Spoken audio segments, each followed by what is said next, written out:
Assassin's Creed 4 Black Flag is the 4th major release in the series, but in reality it's the 6th edition. The game is an action-adventure from the third-person view. The world of the game is open and full of wide spaces to freely roam and explore. The game supports DirectX 11 and uses tessellation in an excellent way on the faces of the main characters, which appear smooth and round. However, it doesn't seem like tessellation is used in anything else in the world. The rest of the objects do not have tessellated edges, but many of them have enough polygon count to appear with relatively round curves. Many of the other objects have rough curves and appear polygonal. Secondary characters and pedestrians are the strongest example of that, where their heads lack the perfect roundness. Textures have good resolution and look detailed all over the game. They look extremely detailed on the main characters. Secondary characters and several inanimate objects have less detailed textures though, and appear at a slightly less than acceptable level. Textures of the faces generally look simple and lack realism.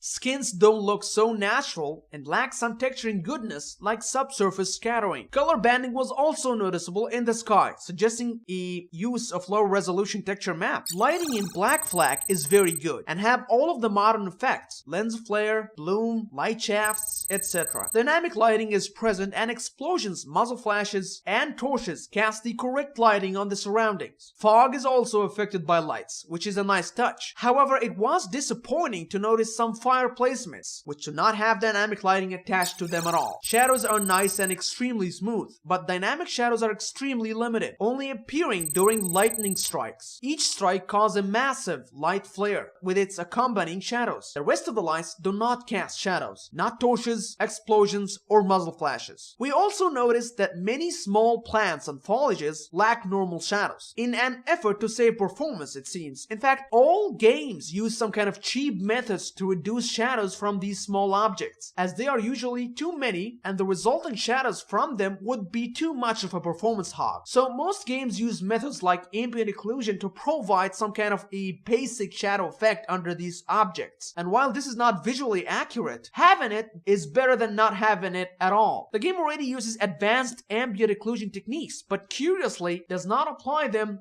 to these plants. Particles lack them too. As for smoke, most of it does not bother to be affected by shadows, although some of it does. The physics engine is nice in many aspects. Character animation, facial animation, and lip syncing are solid. Foliage and small plants sway with the player's movement. Smoke, fire, and fog are satisfactory. Smoke in particular appears truly spectacular, giving the scenes of firing pistols and cannons an undeniable depth. The game intends to enhance it even further by the use of GPU accelerated physics, which we are sure will result in an even more spectacular smoke. Particles and debris are plenty and look great. On the destruction side, however, things look a little grim. Many objects can't be vandalized or even moved an inch. Explosions are not satisfying and need a bit more flare and smoke. Needs higher resolution too. Water is excellent, full of waves and real-time powerful reflections, and is considered one of the best representation of water in the industry, right there with the likes of Battlefield 4